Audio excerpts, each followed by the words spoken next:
All right, welcome everyone to Business Sales. Tonight we have two special guests, Dr. Alicia Johnson and Lucia Lopez. And tonight we're going to talk about DBE certification and the many opportunities they have available to businesses. So without further ado, I'm going to let our special guests introduce themselves, and this is also live on YouTube, Facebook, and LinkedIn. Thank you so much for tuning in. Dr. Alicia? Thank you. I am going to have my colleague introduce herself while I start sharing the screen. Thank you, Deborah, and thank you everybody who is watching a live stream right now. My name is Lucia Del Rio. I'm Procurement and Contracts Manager at Metro, the Transit Authority in the city of Omaha, Nebraska. And Dr. Alicia, it's going to take the majority of the presentation today. I work with her very closely to assure everybody goes perfect and try to have all the small business information, and she's going to give us a really nice presentation. All right. Good evening, everyone. Like they said, my name is Alicia Johnson, and I am the Civil Rights and Inclusion Director at Metro Transit, or the Regional Metropolitan Transit Authority of Omaha, as our longer name states. I also serve as our Disadvantaged Business Enterprise Liaison Officer.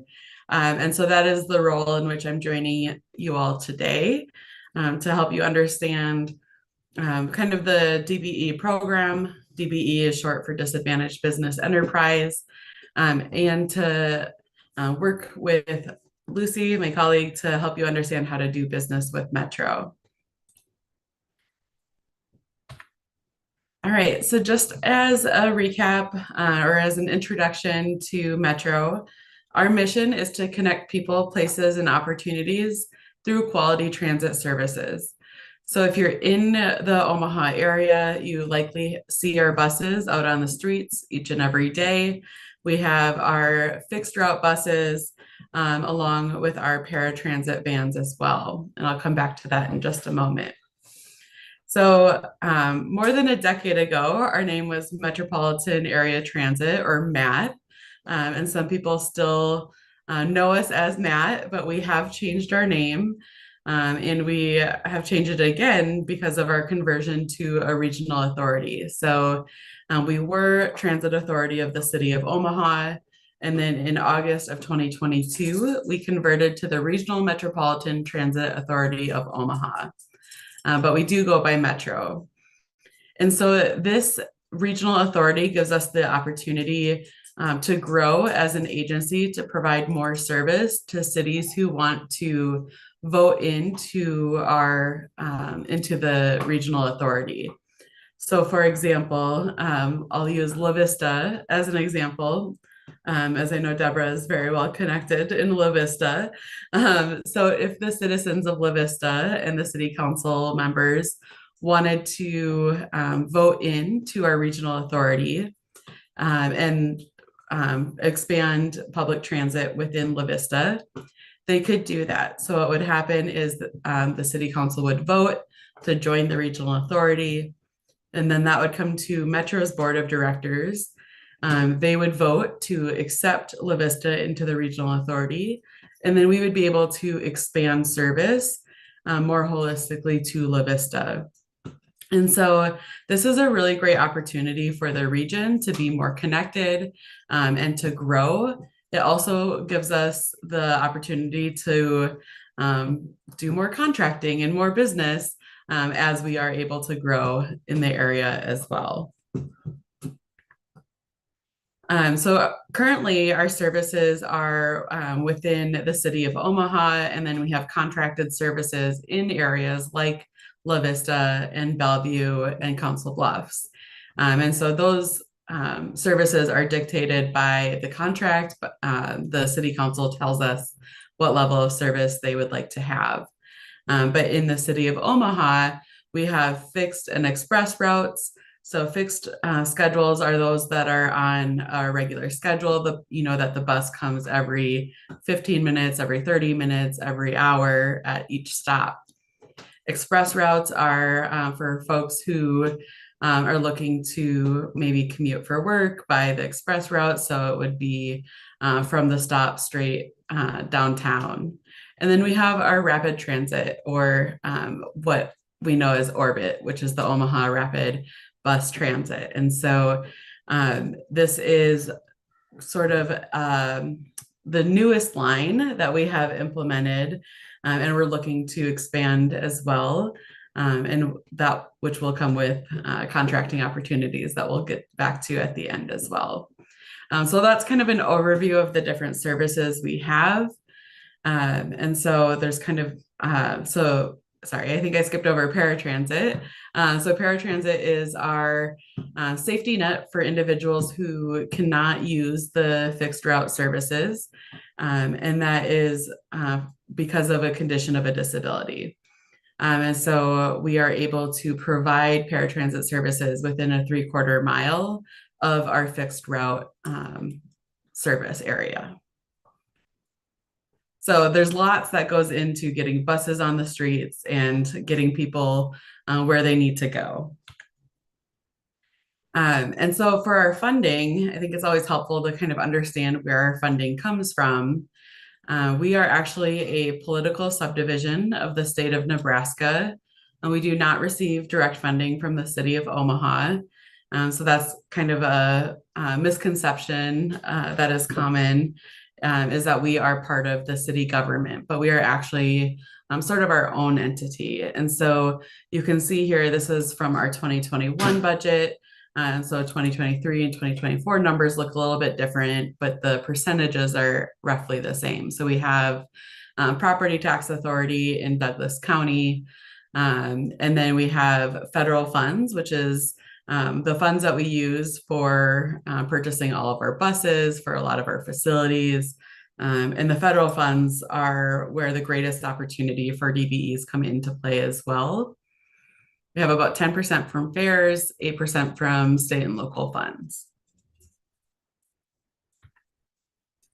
So our disadvantaged business enterprise program, this is a requirement for all agencies that are receiving federal funds through the Department of Transportation. And for us, we get funds primarily from the Federal Transit Administration, although we do sometimes get funds directly from the Department of Transportation.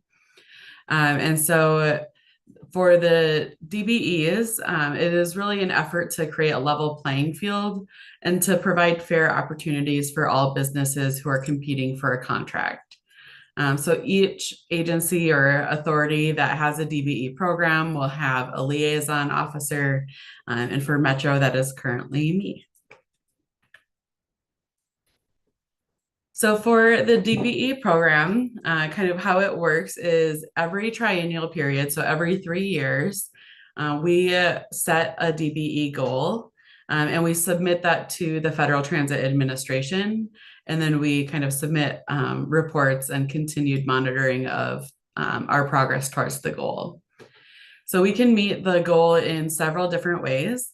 We can meet the goal if a disadvantaged business enterprise is successful in securing a contract as a prime contractor.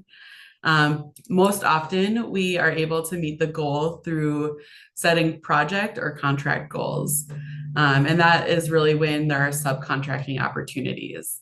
And this kind of connects to some of what Lucy will talk about later, all of the requirements to be a responsive and a responsible bidder under the Federal Transit Administration or Department of Transportation regulations. And so sometimes a nice way in, as you're kind of building your business, especially for small businesses, that those subcontracting opportunities are a great way to kind of get in and get some experience. Metro is a member of the Nebraska Unified Certification Program for Disadvantaged Business Enterprises. Through the through the Nebraska Department of Transportation. And so we are not, we don't report to NDOT, but we partner with them and we are under the same DBE program. What's important to know is that DBEs must be certified through this program and in the NICS code, or North American Industry Classification System code, for the work to be performed. So in order to be like sort of counted for DBE or towards the DBE goal, the business has to be registered in that particular NICS code. So NDOT manages the DBE certification process. All of that information is on their website. And this is kind of just a screenshot of their overview of how to apply for DBE certification.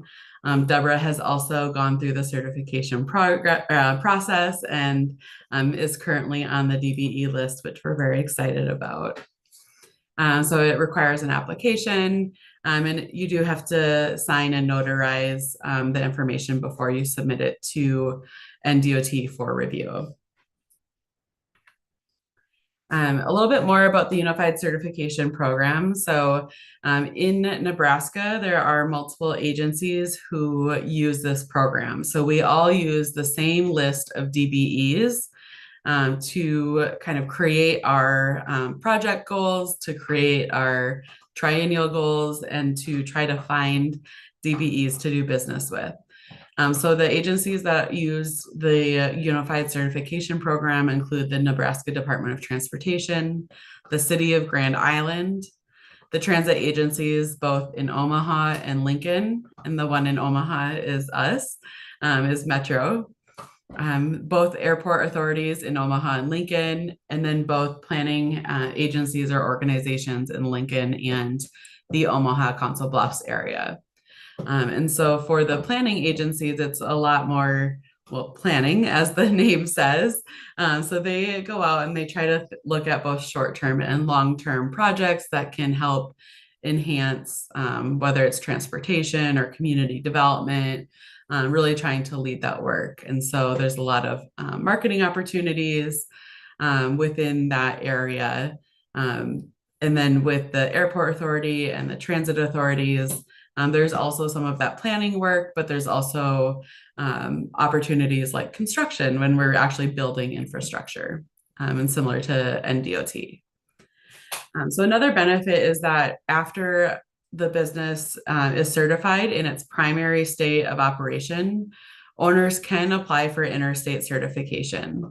So since here in Omaha and the region, we are sort of right on the border with Iowa, a lot of folks will get certified in Nebraska if their primary operations are here in Nebraska, and then they'll apply for interstate certification with the Iowa Department of Transportation. And so that is a really great opportunity to expand your business if you're looking to work across state lines.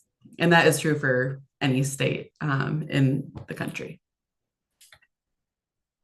So some of the resources for disadvantaged business enterprises, and this is one of the benefits of being a certified DBE. So the Nebraska Department of Transportation has a business development program. You can find all of that information on their website under their civil rights page, which is where all of the information about the DBE program is. And Deborah mentioned that she was just admitted to their business development program. And so that's exciting. It's essentially some intensive support that they provide to DBEs to help them further their business goals. There's also the USDOT West Central Small Business Transportation Resource Center. So the entire country is kind of split into different regions. The West Central Small Business Transportation Resource Center happens to be out of Utah, but they do cover Nebraska, and they will have virtual classes that you can go to learn more about bonding or other ways to advance your business. And then the U.S. Department of Transportation itself also has an Office of Small and Disadvantaged Business Utilization.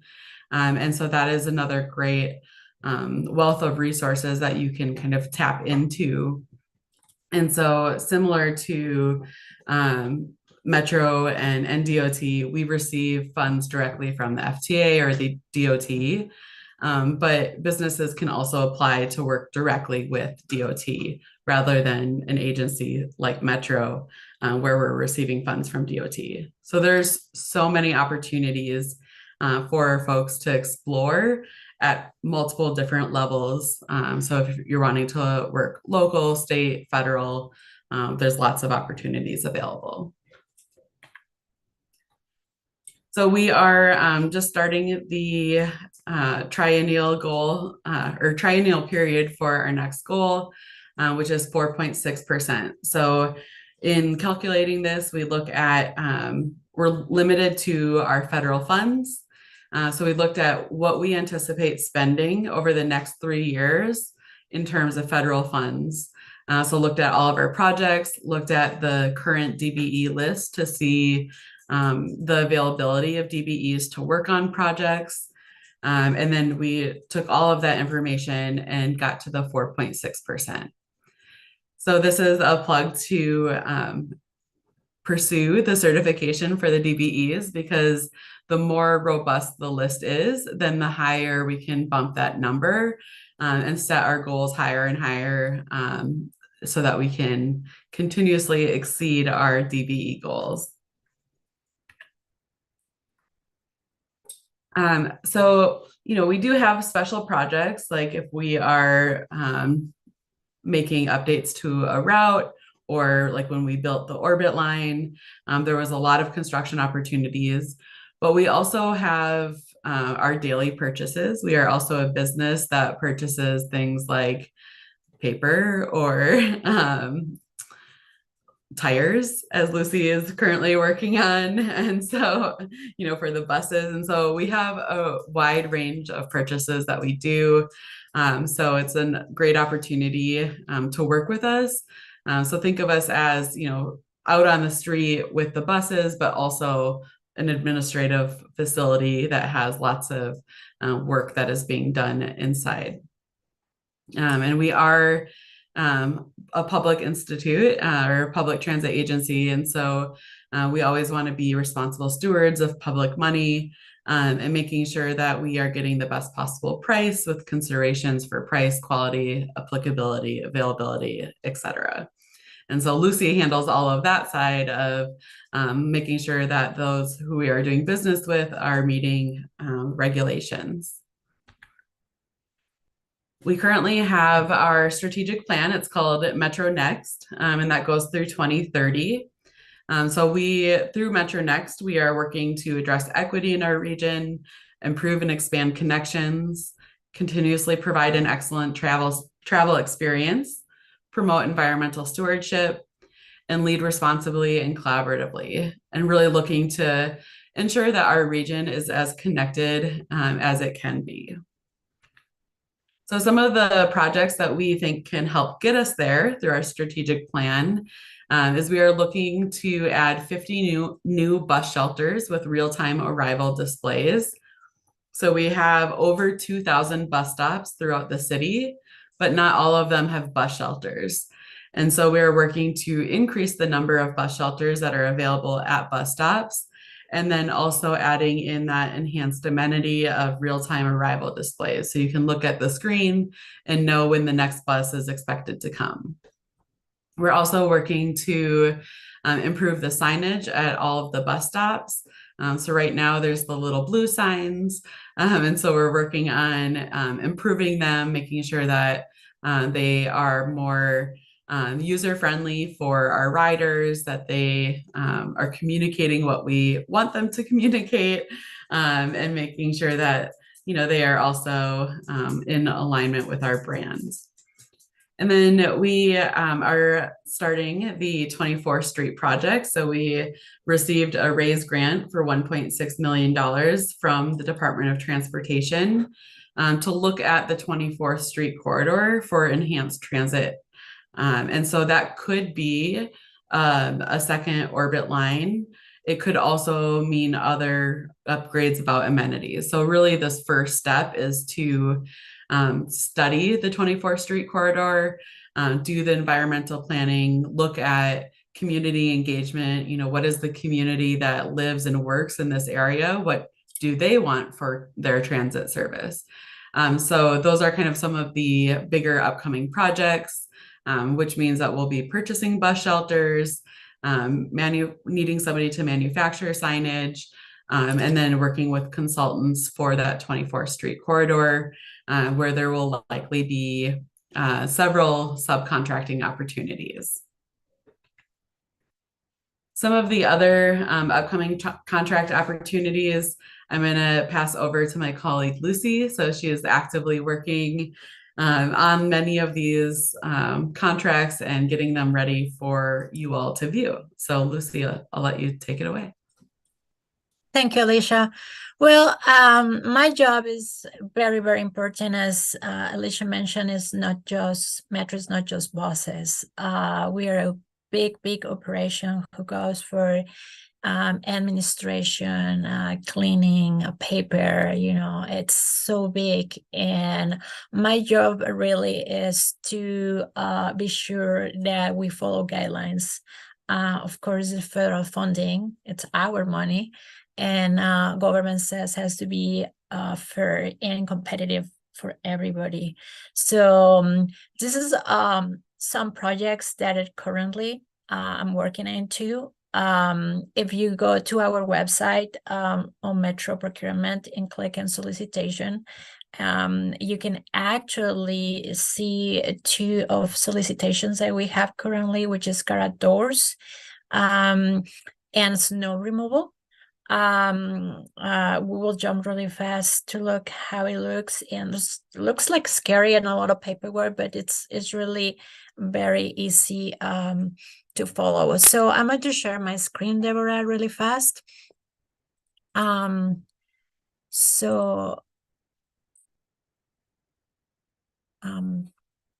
over here. So this is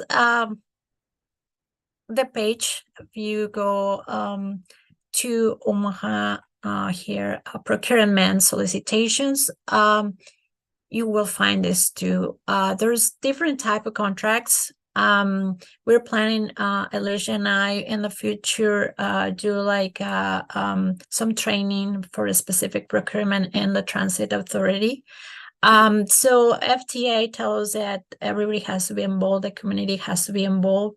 And just for mention, this current solicitation is for replace all our garage doors in all our facility. We have 17 doors, and pretty much my job is telling you how to do the paperwork, how to apply. Alicia earlier was talking about responsive and responsible. So if you're a small business and you're a subcontractor, we're inviting you to come over into our website and check how the paperwork is done. Read it through. Even though you're not going to participate, go and read the solicitations, because that gives you the idea that in the future you can be able to bid for a small project accordingly to your industry.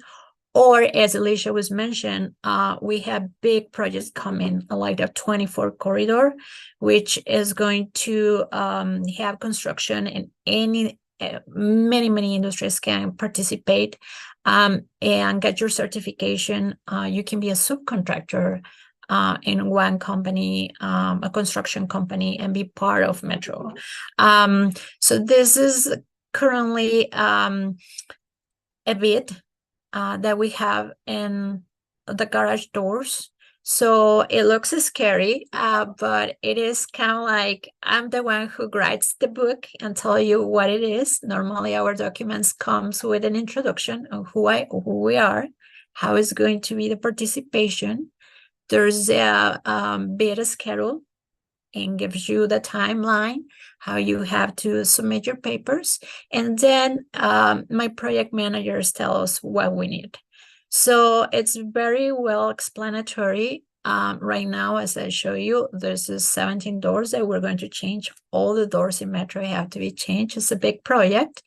And it tells you how our doors are handled, what we need.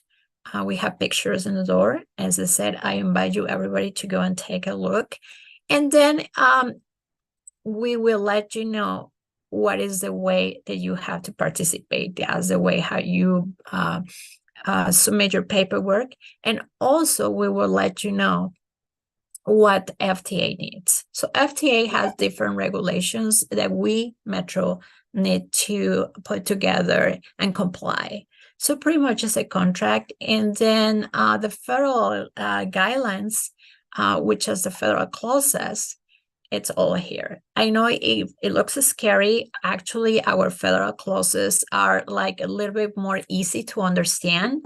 I can refer you to the FTA government site, which is like really difficult to understand. It's government, but our clauses here, it tells you how the clauses have to be managed, what you have to bring into the table, and what Metro needs to bring into the table in order to have this contract done.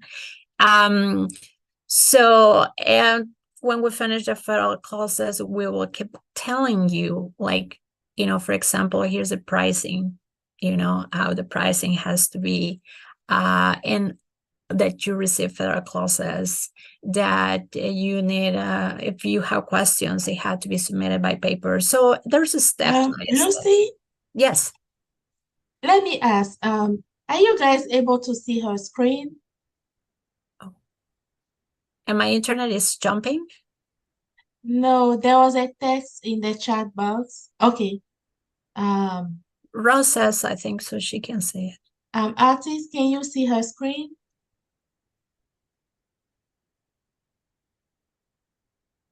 Okay, let's continue. Okay, so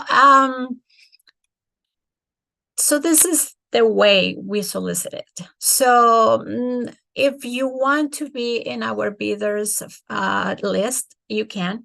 Like if you think in the future your business will grow, or if you think that we can use a subcontractor, I invite you to go to our website or send an email to Alicia or myself to add your business in the bidders list we have, because we are growing.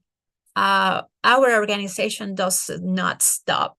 Is constantly buying things. It could be, or as a paperclip, to projects, big projects. I invite you, like Alicia said, get your certification. I know it's sometimes working with government, it's a lot of paperwork, but if you have it done, you open a big opportunity for your company to grow in the future. Omaha is growing. We're going to grow. We're going to have more buses. And we, Metro, try to not just reach the community with the buses and moving people. We're trying to reach the community also in those business, help to grow business. It's also in Metro's mission, obviously, with the buses. So everything, it's connected. So I invite you to get register in our bidder list and think a little bit in the future what your business can offer to Metro.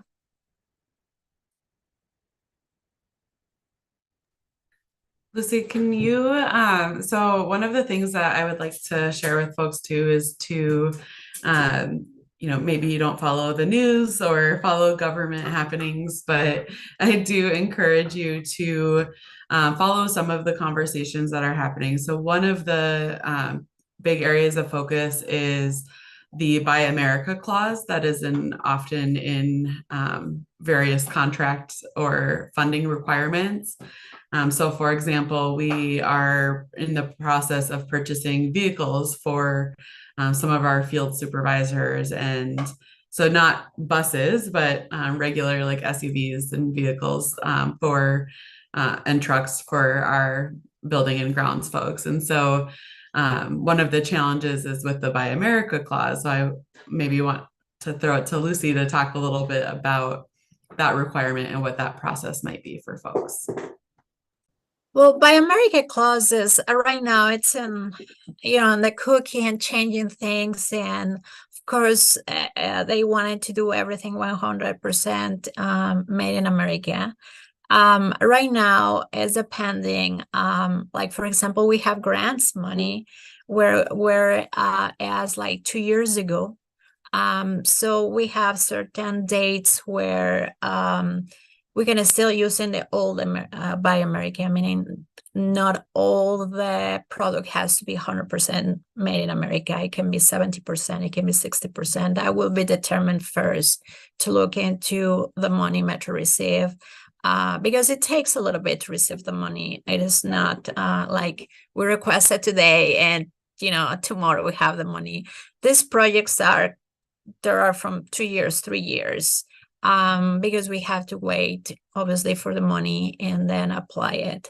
Right now, Buy America is based on when you start your project, and it's the percentage that certain things we can buy with Buy America. It also depends the amount of the project. If it has $100,000 and is rolling stock, it could be a vehicle, a bus. There needs certifications, and that's what sometimes our projects have the tendency to take longer. It's just because we require so many certification. Also, contractors that they need that certification for FTA. That it's not easy to understand it, but if you are want to know, you can go to FTA and click the Buy America.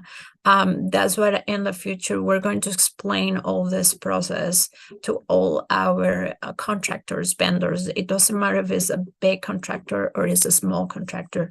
We want to try to obviously explain all the process, what you need, lobbying, all the little weird vocabulary that the government throws at us. We're trying to make it easy for our contractors, a small business, to understand so they can participate. But Buy America right now, it's kind of like cooking to if we go 100% and what is going to apply, and if it's going to apply just for construction, for big projects, if there's going to change how much the project is going to be 100,000 or it could be 250. So they're still working in that, and sometimes federal government takes their time to really change policies. So everybody's waiting about it. So for us also, it's a little bit hard to buy things or to continue a project just because we don't know what is going to happen. So that's a little bit about Buy America.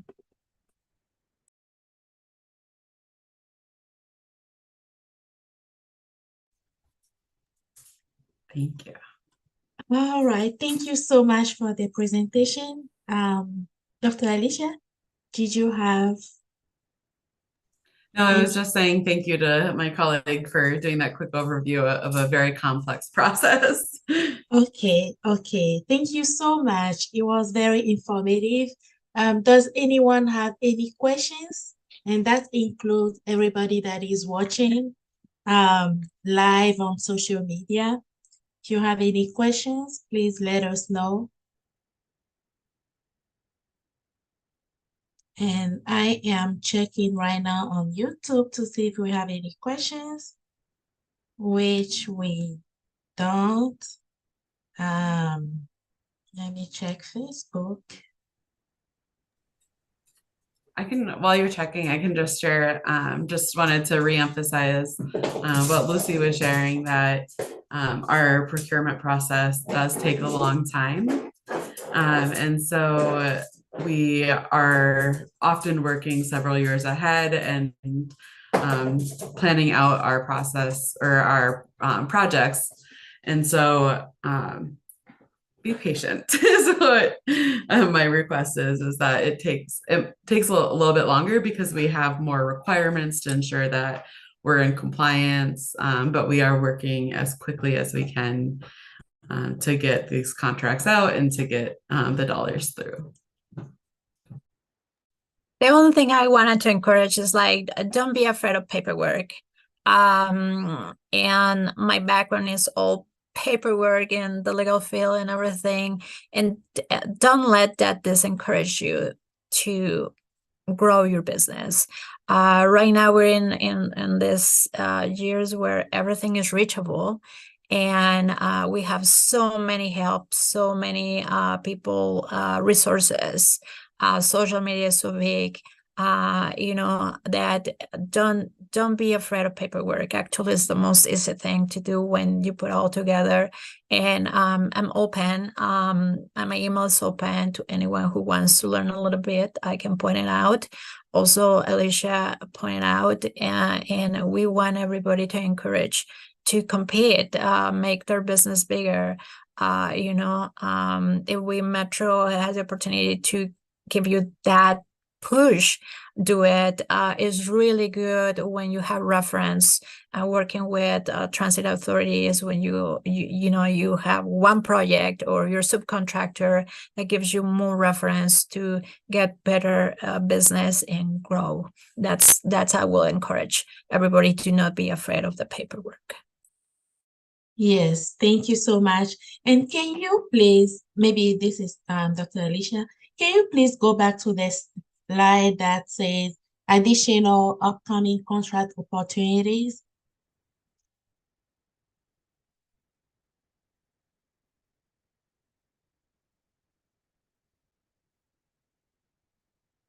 Yes, so as you can see here, these are upcoming contract opportunities. And I know during the presentation, she said, or maybe at least Lucy said, think about what your company or what your organization or business can offer to them. And these are areas of need.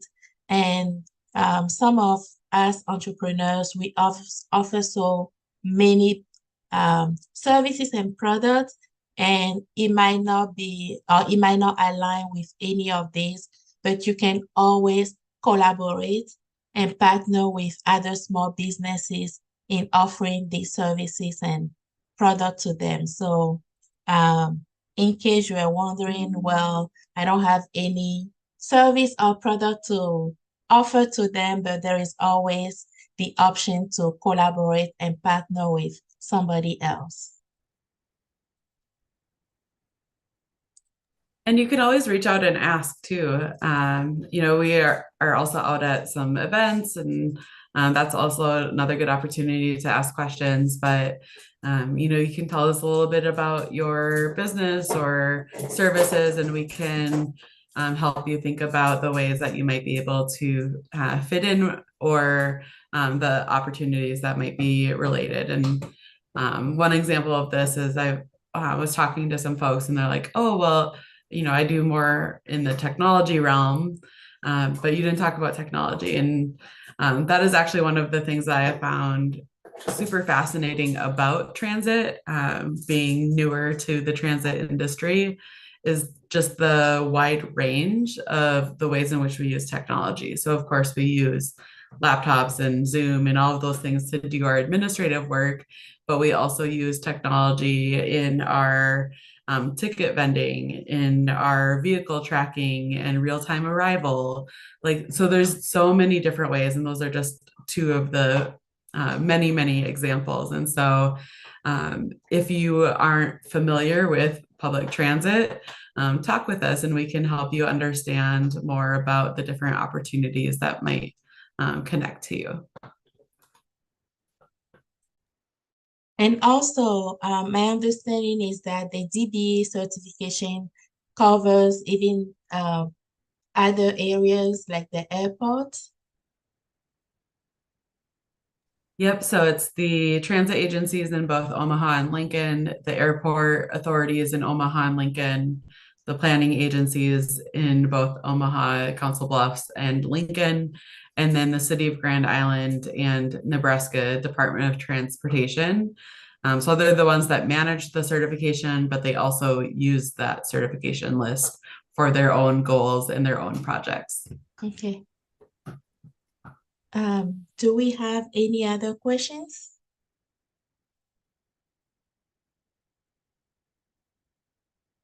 Well, it doesn't look like we have other questions, but always feel free to reach out to Dr. Alicia and Lucy, and those are the contact information on the screen right now. So, and you can always reach out to us and we will connect them to you. Thank you so much for joining us tonight. The next Meet the Expert webinar will be on December 11th, and that will be with the IRS. And we are going to talk about AI, chatbot, and other things. So if there are no other questions, thank you so much for tuning in and have a good night. Bye-bye. Thank you, everyone. Thank you, Deborah. Thank you, everybody.